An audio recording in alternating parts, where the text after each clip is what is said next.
a little bit slow this morning. I've just been working on stuff constantly. How many people read the replevin? How many of you understand the replevin? Guys, I think this is the biggest discovery yet. By far. I've had so many attorneys call me. I had an attorney's office call me and ask me to be able to use the replevin as the basis to start a business on going back and getting homes that have been foreclosed. They specialize in replevins. Replevins usually, they're normally used during like a RICO action or something, where say you get busted under RICO or some other statute, and the feds or the local satanic group steals your property when they arrest you, and then you don't get convicted. Now they have to give everything back. Normally they don't. So then you file a replevin to get the stuff back. That's normally what you use it for, or in a business where you made a deal or something, they didn't return the property. Replevins are not used for real property, but we're not discussing the replevin about the property. We're discussing the replevin about the note. Do we all understand that? Okay.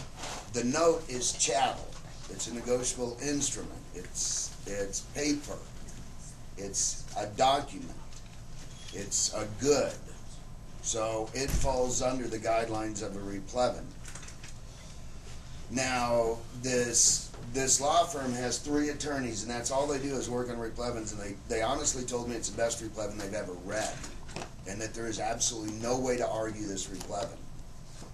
So what I did is I converted that replevin to a motion for sequestration. Sequester. Yeah. Sequester. To sequester. But before we get into that, how many people watched the video I sent around? Fantastic. And it's pretty correct. Yeah, they wouldn't let him talk. You got to understand there's one issue when you talk to these people, and Lord knows I've talked to enough of them.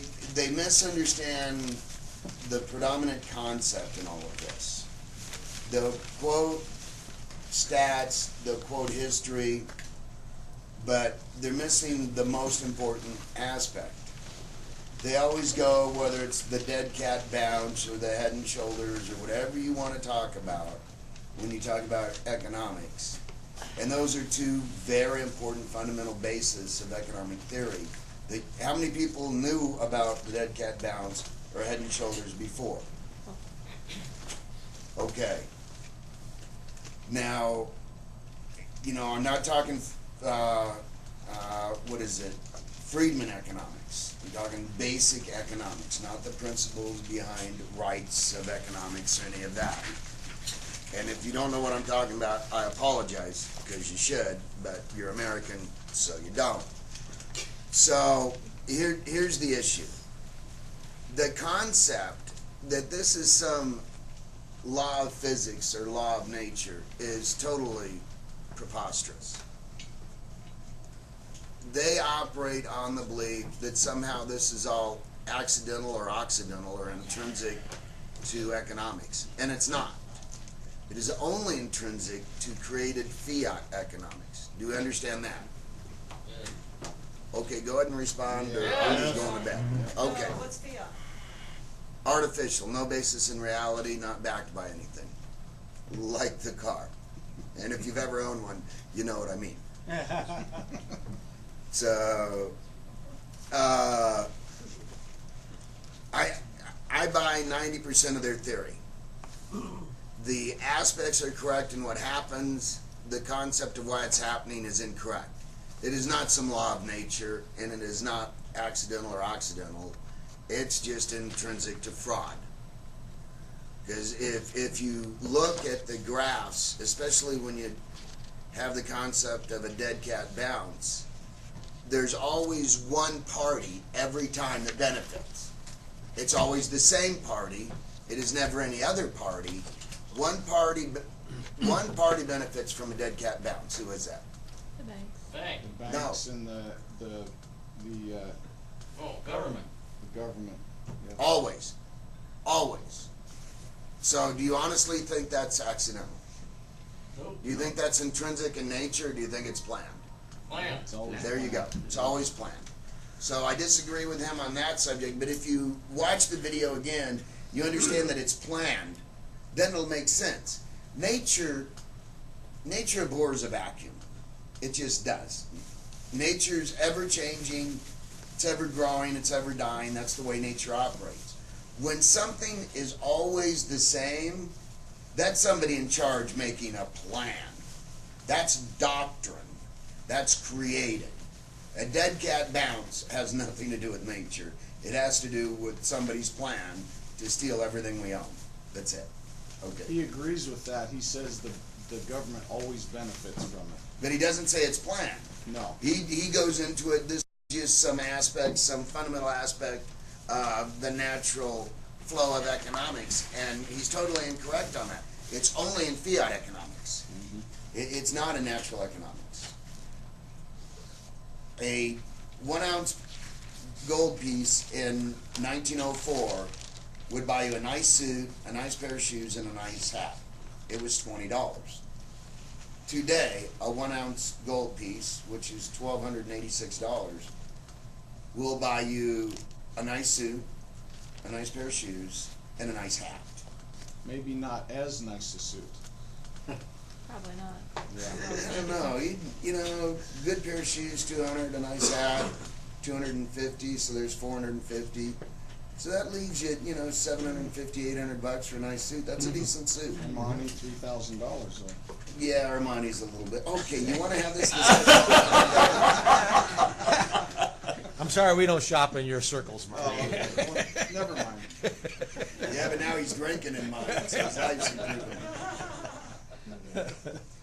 Okay, so enough for the economics, and I am not a Friedman type economist. I don't agree with Friedman, and although I think he's brilliant in a lot of his concepts and theories, I think his doctrine's incorrect. So I'll just say that for the record. But I do enjoy his work. Okay, so there again, go back and watch that video and understand it's planned, and it'll make a lot more sense to you. It'll make sense why this stuff is always the same. You know, something coming out of the factory always comes out the same. Something handmade or something, you know, rocks don't fall down a mountain and all look round at the end. Okay, so the replevin. What is the basis for the concept of the replevin? They can't have both. Very good. Why can't they have both? Law doesn't allow them to have everything. Love equity. Equity. Equity, not the law. Equity. The laws of equity doesn't allow it. We all understand where equity comes from, right? Right.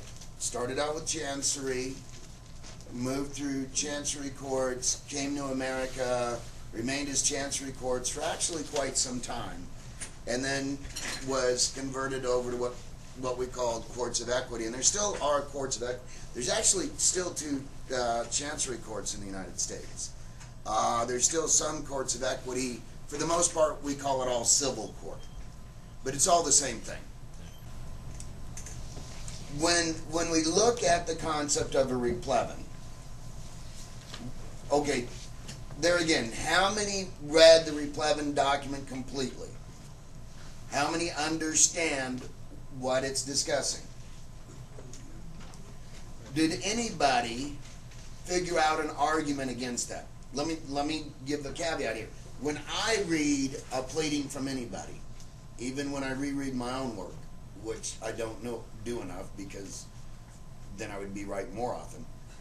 The concept of reading somebody else's work is, how do I destroy this in law? I'm not worried about truth. I'm not worried about facts. How do I turn this around and hit them with them? What? Well, I was just going to say that, it's the show me the note theory. It's that whole nonsense again. You know how they Exactly. throw that out. That would be what I would say. So when you read the replevin, try and find a way to disavow its legal aspects. not rebut the argument, but let's say this isn't legal. Okay, obviously the first one would be the concept. This is another show me the note, or show me the note doctrine or theory, some of that crap that Internet crap. everybody was tricked into following. Hence, I came up with show me the loan. I don't want to discuss the note. So, when they read this document, that would be their argument. Did you see anywhere in that replevin where it asked for us to see the note? Do you understand why? Okay. don't care. So, you guys can go ahead and wake up and I'll continue with No, the you don't class. care about We that. don't care about We it. don't care what Yes. it looks like. Exactly. What note? Well, we sold them the note for the house. Right. Yes, Steve. Also, if you bring it up, can't they then discuss it? Well, if they want to have a discussion with it, I'm all for it. The issue being that the replevin asked the court to hold on to it. Okay, there's a case, Perry v. Fairbanks, and I've now actually put that in the newest version of the replevin. Now, that's a Florida appeals court case, and what it was decided that intrinsic to the concept of commerce, which is based on equity, that no party can have both things. If there's only two things, no party can have both things.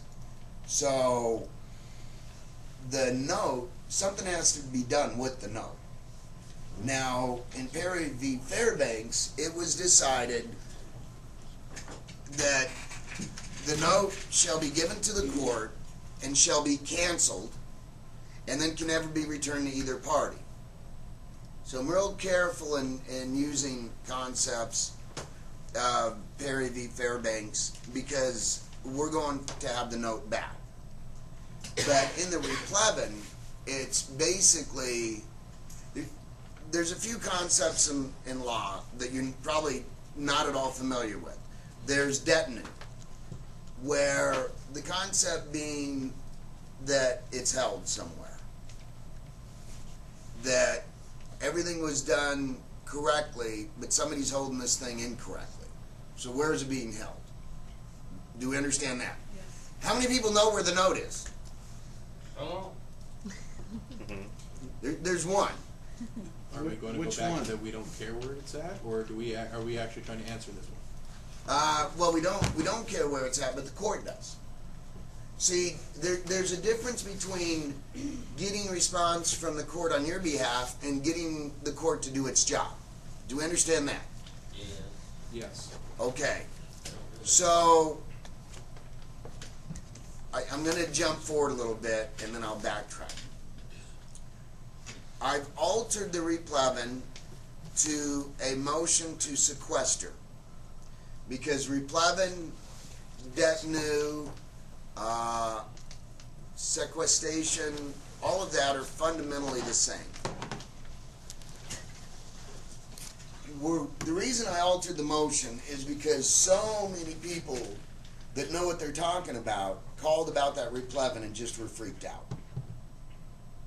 I don't even want to take calls on the replevin anymore. I got it. It's friggin' perfect. I understand that.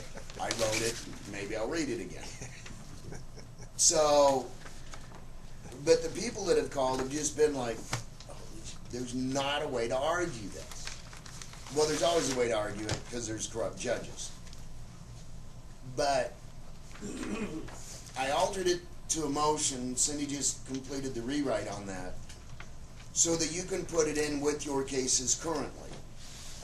And it's not for a replevin so that the note gets returned.